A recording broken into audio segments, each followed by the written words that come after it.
Hello and welcome. स्वागत है आप सभी का महिंद्रा के ऑफिशियल यूट्यूब चैनल पे। और हर दिन की तरह आज भी हम डिस्कस करने वाले हैं ढेर सारे करंट अफेयर। लेकिन सबसे पहले बात कर लेते हैं आज के डेट की थॉट्स की, जो कि है हमारी if you get up in the morning and think the future is going to be better, it is a bright day, otherwise it's not, right. That means हम जब मॉर्निंग में उठें तो हमें ये विचार करना होगा कि भाई आज का प्लान क्या है, फ्यूचर प्लानिंग क्या है हमारी। अब ये नहीं कि 10 साल का प्लान कर बैठेंगे, बस उस दिन का प्लान करेंगे। बस वहीं से एनर्जी निकल के आती है कि आज हमें हमारा ये टारगेट है और हमें इसे फुलफिल करना है, राइट। तो डू दैट गाइज, ये डेली होना भी चाहिए। एज ए स्टूडेंट हमारे पास एक छोटा प्लान तो होना ही चाहिए। चलिए बात करते हैं क्वेश्चंस की, जो कि होमवर्क क्वेश्चन था, जिसका आंसर ऑप्शन नंबर बी था। और किसी स्टूडेंट ने कहा था कि मैम एक्सप्लेनेशन देने की कृपा कीजिए, है ना। तो बिल्कुल एक्सप्लेनेशन है। तो ये जो है हमारी जल शक्ति मंत्रालय का, ये हम कह सकते हैं इनिशिएटिव था। और कुछ नया नहीं है, मैं ये करंट अफेयर में पढ़ाई थी, है ना। अगर आपको याद होगा तो मैं करंट अफेयर में ये पढ़ाई थी। और ये भी बताई थी कि ये जो हमारी ओडीएफ चल रही है, ओडीएफ प्लस, मैं ओडीएफ क्या था, ओडीएफ प्लस क्या है, दोनों में क्या डिफरेंसेस हैं, मैं करंट अफेयर की क्लास में करवाई थी आपसे। तो ओपन डिफेक्शन फ्री इंडिया जो कैंपेन चल रहा है ना, खुले में शौच के लिए, उस उसमें जो है प्लस की बात की गई थी। और प्लस में सिर्फ ये चीज़ थी कि भाई वेस्ट मैनेजमेंट एक इम्पॉर्टेंट चीज़ होता है। तो कैसे जो है वेस्ट मैनेजमेंट किया जाएगा गांव स्तर पे, ग्राम स्तर पे, उस योजना को हम कहते हैं ओडीएफ प्लस। ठीक है, एक पहले चला था जो फर्स्ट फेज था वो ओडीएफ का था, ये ओडीएफ प्लस का है, डिस्कस किया गया है। आंसर क्या हो जाएगा, ऑप्शन नंबर बी। ठीक है, चलिए आंसर करने वाले हमारे सही विद्यार्थी थे, वो थे सुजीत घोष जी, नदीम जी, और जो है बिरला एकेडमी जी का भी था। एंड इसके बाद हम वेंकटेश्वर नायक जी भी हैं। एंड यहाँ पे जो है मीनाक्षी जंजारिया, एंड यहाँ पे जो है संध्या वर्मा जी थी, और आशीष सिंह जी थे। एंड उसके बाद जो है यहाँ पे सुषमा छेत्री एंड राहुल कुमार उपाध्याय एंड ज्योति साहू, वर्षा सिंह, शालू गौतम और अर्नव बेरा, निकिता चौहान, शरिता जी का आंसर था, और शुभम प्रताप सिंह का आंसर, एंड सुदीप दास का आंसर। तो इन सभी स्टूडेंट का आंसर बिल्कुल सही था। और बात कर लेते हैं इम्पॉर्टेंट डेट की। तो 1 अक्टूबर हम मनाते हैं international day of the older person. 2 अक्टूबर ऑब्वियस सी बात है महात्मा गांधी का बर्थडे। एंड उसके बाद हम बात करते हैं यहाँ पे international day of non violence, जो कि महात्मा गांधी के बर्थ एनिवर्सरी के आधार पर ही मनाया जाता है, क्योंकि हमारे महात्मा गांधी भाई सत्य और अहिंसा के पुजारी थे। एंड बात करते हैं 3 अक्टूबर की, तो वर्ल्ड हैबिटेट डे, है ना। वर्ल्ड नेचर डे भी जो है 3 अक्टूबर को होगा। 4 अक्टूबर की बात करें तो वर्ल्ड एनिमल जो है वेलफेयर डे है। 5 अक्टूबर जो है वो वर्ल्ड टीचर्स डे है, it's a world teachers day. And 6 अक्टूबर की बात करें तो ये है world wild life day, world food security day. 8 अक्टूबर इंडियन एयरफोर्स डे। बस बात कर लेते हैं न्यूज़ हाइलाइट्स की, तो जल्दी से न्यूज़ हाइलाइट्स कवर कर लेते हैं। तो ER शेख, है ना, ER शेख जो है वो एज्यूम करने वाले हैं, चार्ज लेने वाले हैं क्या, as a first director general of ordnance, है ना। तो ऑर्डिनेंस डायरेक्टरेट के तौर पे फर्स्ट डायरेक्टर जनरल बनने वाले हैं। ठीक है, और ये जो है इनकी कोऑर्डिनेशन एंड जो है हम कह सकते हैं सर्विसेज, तो कोऑर्डिनेशन सर्विसेज इनकी है। मैटर नहीं करता कोऑर्डिनेशन सर्विसेज है, मैटर ये करता है कि ये जो है डायरेक्टर जनरल बन गए हैं भाई, कहाँ के, तो ऑर्डिनेंस फैक्ट्री हम पढ़ते हैं, तो ऑर्डिनेंस यहाँ पे डायरेक्टर के तौर पे। चलिए बस ये न्यूज़ है। एंड बात करें हम यहाँ पे सेकेंड न्यूज़ भी हमारा कुछ डिफेंस से संबंधित है। तो हमारे एयर चीफ मार्शल VR, आप देख सकते हो यहाँ पे चौधरी, PVSM, मैं बताई थी ना आप सभी को एक दिन, PVSM, AVSM, है ना, VM, ADC, कुछ दिन पहले ही जब मैं पढ़ाई थी तो आपको मैं बताई थी विशेष सेवा मेडल, अति विशेष सेवा मेडल, है ना। तो ये सब होता है फुल फॉर्म। ठीक है, तो इनके नाम के जस्ट पीछे इनका ये अवार्ड लगता है, तो ये दीज आर दी अवार्ड। ठीक है, तो न्यूज़ क्या है कि air chief marshal BR Chaudhary जो है वो took over as a chief of air staff, तो चीफ ऑफ एयर स्टाफ के तौर पे ये अपना पोजीशन ग्रहण करेंगे। और ये बात जो है हम कह सकते हैं वायु भवन, जो कि हेडक्वार्टर है ना, वायु भवन, यहाँ पे एक सेरेमनी भाई, अब चलो भाई, जो नया अपॉइंटमेंट होगा तो पुराने वाले का क्या होगा, भाई विदाई तो होगी ना, एक फॉर्मल विदाई जो डिपार्टमेंट की तरफ से होती है। तो इस सेरेमनी में ये बात जो है क्लियर हुई, बात पहले से तय थी, हमारे सामने इस सेरेमनी में आई, राइट। चलिए बात करते हैं नेक्स्ट यहाँ पे। तो मिनिस्टर ऑफ लेबर एंड हम देख सकते हैं यहाँ पे एम्प्लॉयमेंट, ठीक है, भूपेंद्र यादव लॉन्च डीजी सक्षम। तो डीजी सक्षम जो है यहाँ पे हम देख सकते हैं जो कि स्किल के लिए है। तो डीजी सक्षम प्रोग्राम लॉन्च किया गया है, किस लिए भाई, इन्हांसमेंट करने के लिए और एम्पावर करने के लिए यूथ को, है ना, डिजिटल स्किल प्रोवाइड करने के लिए, जो कि अभी इस इरा की, है ना, इस इरा की इस टाइम की रिक्वायरमेंट है, बेसिक रिक्वायरमेंट है। और यहाँ पे हम बात करेंगे नेक्स्ट। ओ, छोटा वाला गड़बड़ हो गया, ये एक्चुअली आर्टिकल इस पेज का था, कोई बात नहीं, चलिए यहीं पर डिस्कस कर लेते हैं। और यहाँ पे एक बात आपको ध्यान रखने की जरूरत है कि जो डीजी सक्षम है, इसमें ना केवल भारत सरकार जो है कोलैबोरेट कर रही है, इंडियन गवर्नमेंट कोलैबोरेट कर रही है, बल्कि इनके साथ जो प्राइवेट विंग्स कोऑपरेट कर रहे हैं वो कौन है, माइक्रोसॉफ्ट, ठीक है। तो ये आप ध्यान में रखिएगा, क्योंकि ये वहीं पे मेंशन करना था, बस ये थोड़ी सी गड़बड़ी हो गई, कोई दिक्कत नहीं है। तो बस ये है, आपको याद रखना है, माइक्रोसॉफ्ट जो है डीजी सक्षम प्रोग्राम में लेबर मिनिस्ट्री के साथ पार्टिसिपेट कर रहा है, किस लिए भाई, इन्हांसमेंट करना, स्किल प्रोवाइड करना, है ना, अमॉन्ग द यूथ्स, है ना। चलिए बात कर लेते हैं नेक्स्ट जो न्यूज़ है हमारा, वो क्या है। तो union minister for Panchayati Raj and rural development Shri Giriraj Singh launch people's plan campaign 2021, सबकी योजना सबका विकास, है ना, वो सबका साथ सबका विकास चलता है ना अपने मोदी जी का, इनका है सबकी योजना सबका विकास एंड वाइब्रेट द ग्राम सभा डैशबोर्ड। तो ग्राम सभा को जो है उचित तरीके से डेवलपमेंट हो सके, सबकी भागीदारी हो, सबकी भागीदारी सुनिश्चित हो विकास में, है ना, इसके लिए ये जो है पंचायती राज मिनिस्ट्री के द्वारा, रूरल डेवलपमेंट मिनिस्ट्री के द्वारा ये एक तरह का कैंपेन लॉन्च किया गया है। बात करते हैं नेक्स्ट हमारे यहाँ पे। तो हम देखेंगे हॉकी टीम जो कि इस बार जीती थी भाई, क्या, बहुत सालों के बाद, कितने सालों के बाद, मुझे बताइएगा, चैट में बताइएगा, कमेंट में बताइएगा। तो हमारी हॉकी टीम जीती थी 1980s के बाद जो है, हम कह सकते हैं ब्रॉन्ज मेडल। और अभी न्यूज़ क्या है, न्यूज़ ये है कि ओलंपिक जीतने के बाद हॉकी प्लेयर्स, कौन कौन से हॉकी प्लेयर्स, तो हमारे दो पुरुष हॉकी प्लेयर्स से, जो हमारे दो प्लेयर्स हैं, यानी कि हम बात कर रहे हैं किनके बारे में, रुपीदर जो है रुपीदर पाल सिंह और वीरेंद्र लकड़ा, ठीक है। तो रुपिंदर पाल सिंह, इट्स रुपिंदर पाल सिंह एंड जो है वीरेंद्र लकड़ा, इन दोनों ने डिसाइड किया है, क्या भाई डिसाइड कर लिया है कि अब जो है ये अपने शानदार करियर, हॉकी का जो करियर था उससे संन्यास लेंगे। चलिए तो अब बात करते हैं नेक्स्ट जो न्यूज़ है हमारी, न्यूज़ क्या है, न्यूज़ है हमारी अगस्त, मगर हम बात करें अगस्त महीने की, तो भारत का अगस्त महीने में वर्ष दर वर्ष आधार पर मूलभूत औद्योगिक उत्पादन 11.6% बढ़ गया है, ये बढ़ गया है। इट्स अ इम्पॉर्टेंट कि हमारी, हम बात करें यहाँ पे इंक्रीमेंट की बात कर रहे हैं, आउटपुट इंक्रीमेंट हमें दिखाई दे रहा है इंडस्ट्रियल सेक्टर में, वो भी कितना, 11.6%। अगस्त महीने की बात है सिर्फ, ये सिर्फ अगस्त है ना। चलिए बात करते हैं हम यहाँ पे, Adani green arm acquires 40 megawatt operating solar project in Orissa.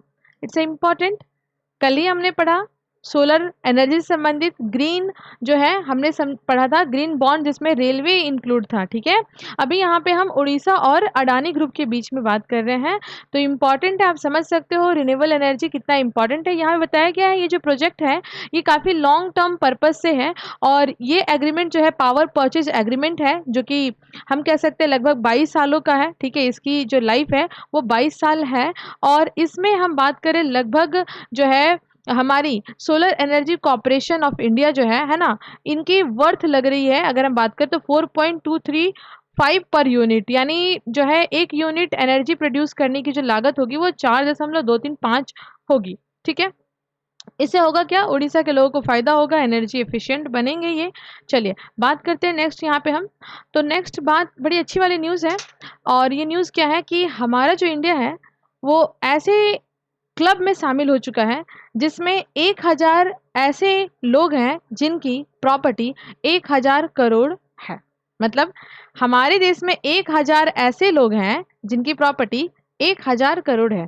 इतने रिच जो व्यक्ति हैं, इंडिविजुअल हैं, हमारे देश में हैं, और इंडिया उस जो है एलिट क्लब में शामिल हो चुका है। चलिए बात करते हैं नेक्स्ट यहाँ पे। तो जो बाइडेन ने भाई अपने यहाँ कुछ अपॉइंटमेंट किया है, और जो अपॉइंटमेंट किया है वो बिल्कुल इंडियन अमेरिकन है, यानी रोहित चोपड़ा जी अपॉइंट हुए हैं जो बाइडेन की जो है फाइनेंशियल, हम कह सकते हैं कंज्यूमर फाइनेंशियल प्रोटेक्शन ब्यूरो में एज अ हेड अथॉरिटी। ठीक है, तो ये इंपॉर्टेंट है। अब आपको ये भी देखना है, जरा सा ध्यान में रखना होगा कि आखिर जो बाइडेन के कैबिनेट के अंदर, है ना, जो बाइडेन के कैबिनेट के अंदर, डिपार्टमेंट के अंदर और अदर्स कितने ऐसे अपॉइंटमेंट है जो इंडियन अमेरिकन है। तो आप देखोगे एक लंबी लिस्ट आपको निकल के सामने आएगी। फिलहाल बात करते हैं नेक्स्ट, जो कि है आपका करंट अफेयर बेस्ड एमसीक्यू। और एमसीक्यू की अगर हम बात करें तो पहला क्वेश्चन आपके सामने है। देखिए पहला क्वेश्चन का आंसर क्या होगा, सोच के देखिए क्या होता है आंसर। तो बिल्कुल यहाँ पे हम देख सकते हैं फर्स्ट क्वेश्चन जो है हमारा वो क्या है। पहला क्वेश्चन हमसे पूछा गया, which government offer free bus ride to senior citizens on a international day of the older pension. तो अंतर्राष्ट्रीय भाई जो ओल्डर हम बात करें वरिष्ठ नागरिकों की बात की जा रही है ना, अंतर्राष्ट्रीय वृद्धजन दिवस के मौके पर कौन से राज्य ने मुफ्त में बस सवारी की बात यहाँ पे की थी, है ना। तो किस राज्य का अगर हम बात करें तो देखो, वैसे तो यहाँ पे शुद्ध में अगर हम बोले तो राज्य और केंद्र शासित प्रदेश मुझे बोलना चाहिए। तो आंसर आप यहाँ पे दिल्ली हो जाएगा। याद रखिएगा, दिल्ली सरकार ने अंतर्राष्ट्रीय वृद्धजन दिवस के अवसर पर वरिष्ठ नागरिकों को मुफ्त बस से सवारी की पेशकश की थी। इंपॉर्टेंट है, याद रखिएगा। चलिए बात करते हैं नेक्स्ट यहाँ पे, who has took charge as a vice chief of Indian air force, right. Who has took charge, है ना, as a vice chief of Indian air force. Answer would be what, answer is one, है ना, संदीप सिंह। याद रखना है आपको, air marshal Sandeep Singh took charge as a new vice chief of an Indian air force. Vice chief of army staff, है ना, LTG CP Mohanty.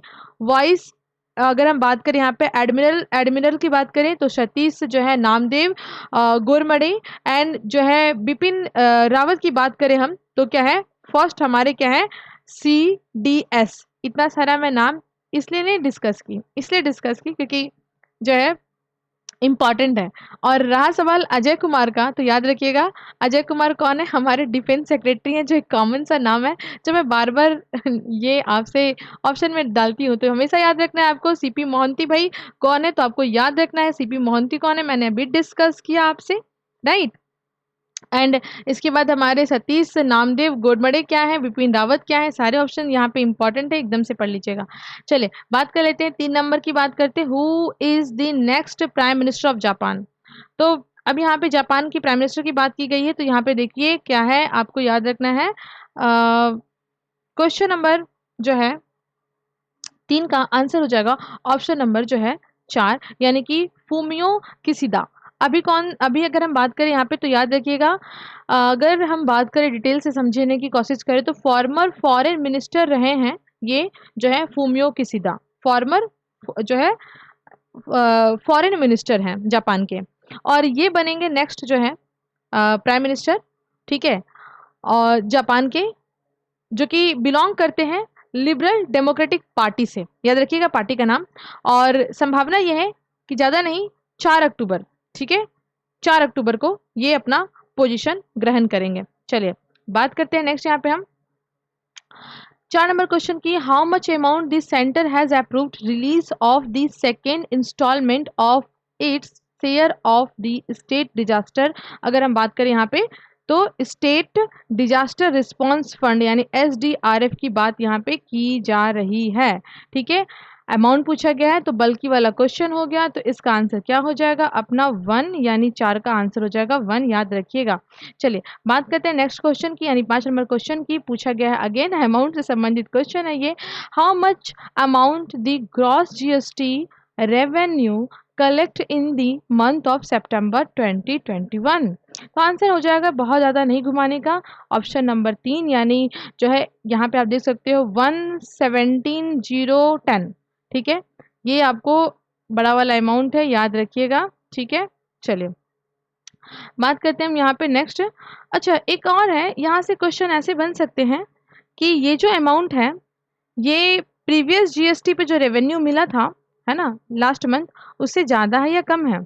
तो याद रखिएगा आप हमेशा ये ऐसे तरह के प्रश्न परसेंटेज में ज़्यादा है या कम है तो याद रखिएगा ये प्रीवियस मंथ से 23% हाइक पे है ना, प्रीवियस मंथ से 23% हाइक पे है, ज़्यादा है, ओवरऑल नहीं है, ये मंथली है, ठीक है।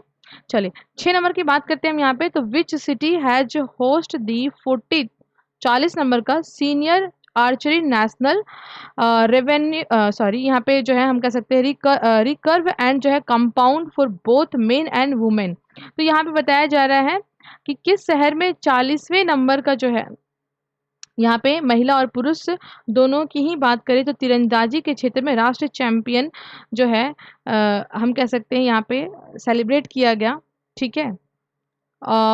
शहर का नाम बताना है आपको। तो बिल्कुल ये शहर का नाम लेने में मुझे बहुत खुशी भी महसूस होती है, ठीक है। इट्स अ जमशेदपुर और ये झारखंड में है। तो यहाँ पे हम बात करें झारखंड कैपिटल, अगर हम बात करें यहाँ पे रांची कैपिटल है झारखंड का, लेकिन ये भी इंडस्ट्रियल कैपिटल कहा जाता है, बिल्कुल अपने इंडस्ट्री के लिए फेमस है Jamshedpur. TISCO and Telco is a famous and Tata तो न्यूज़ में भी बहुत चल रहा है, राइट। तो यहाँ पे आपको याद रखना है 40वें नंबर का है ना, 40वें नंबर में जो है यहाँ पे 40वें नंबर की सॉरी यहाँ पे senior archery national for both men and women जो है ये यहाँ पे जो है मतलब हम कह सकते हैं सेरेमनी सेलिब्रेट हुई और इसमें लगभग 950 जो 950 से अधिक जो तीरंदाज हैं वो पार्टिसिपेट किए, ठीक है। और लगभग ये पूरे कंट्री से यहाँ पे आए थे। चलिए बात करते हैं 7 नंबर क्वेश्चन की।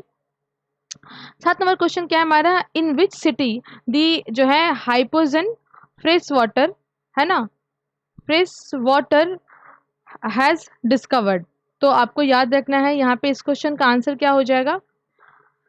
इस क्वेश्चन की अगर हम बात करें 7 नंबर की हम बात करते हैं तो महाराष्ट्र के मुख्यमंत्री उद्धव ठाकरे के बेटे है ना, इनसे इनकी बात की जा रही है।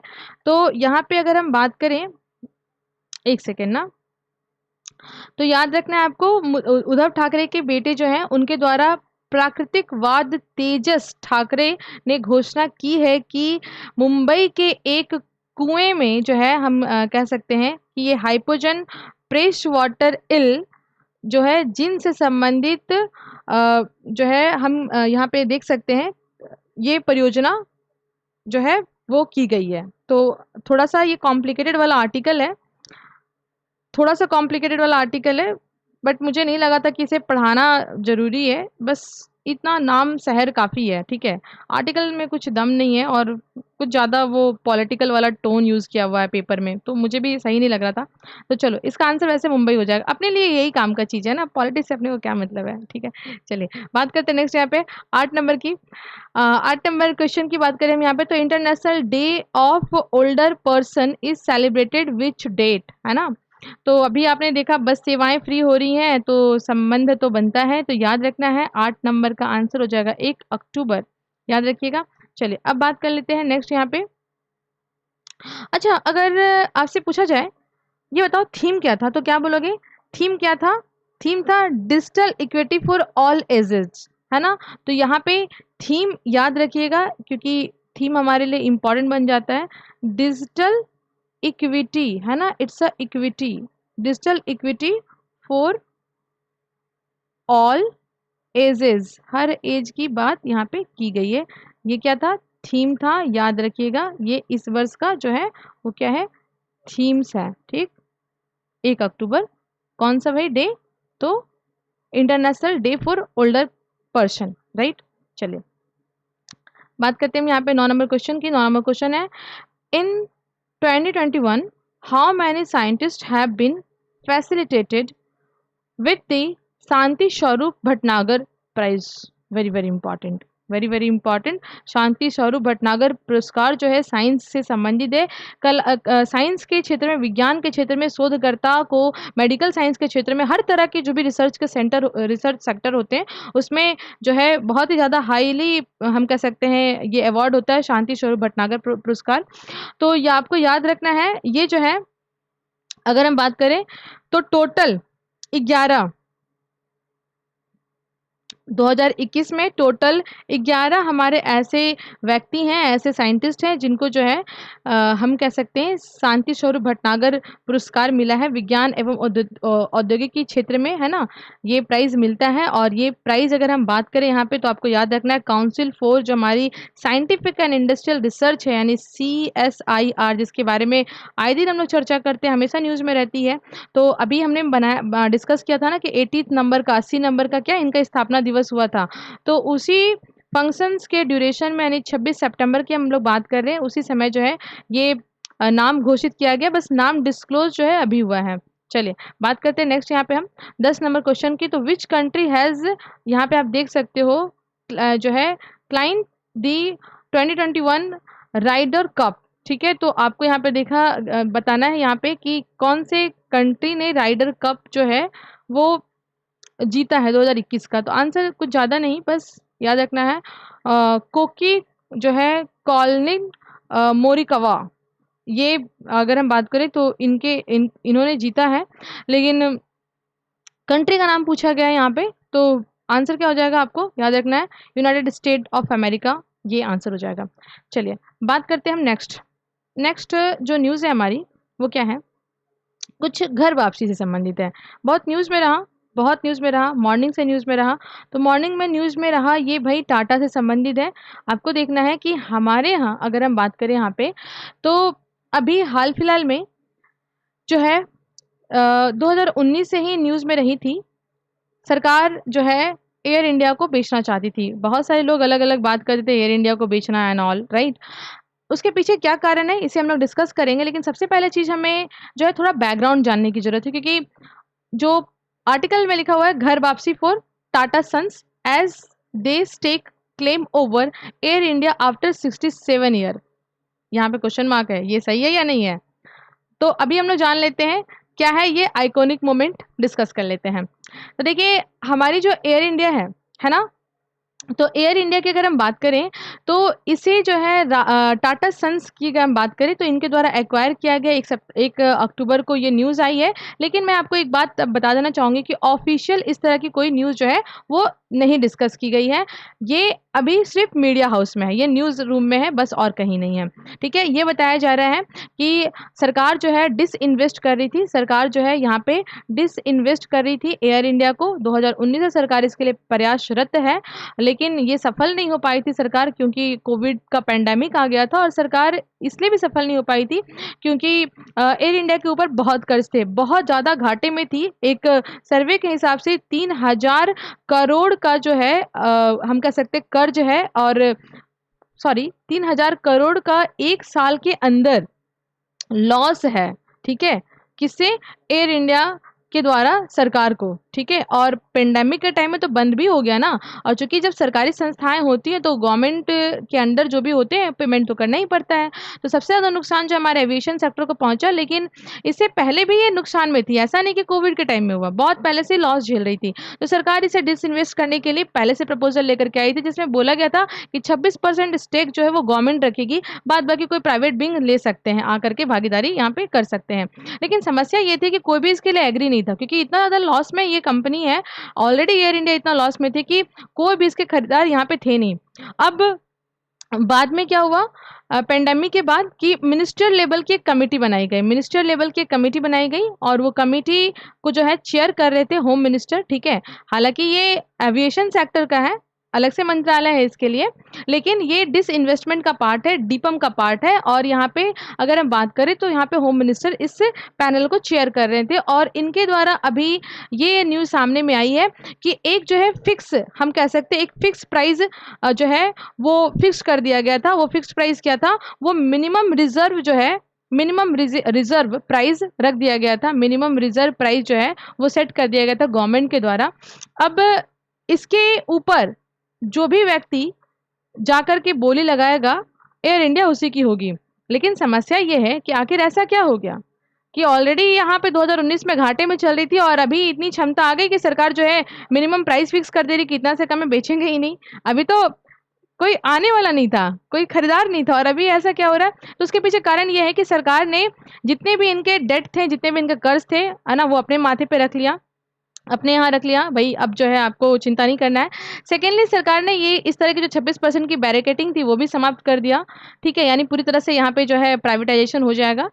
तो इस वजह से जो है ये यहाँ पे हम देख सकते हैं कि सरकार एक मिनिमम जो है अमाउंट रख पाई। और सेकेंडली अगर कोई पहले का कर्ज जो है वो खरीदारी के बाद यानी डिसइन्वेस्टमेंट के बाद अगर होता है और ये मालूम चलता है किसको?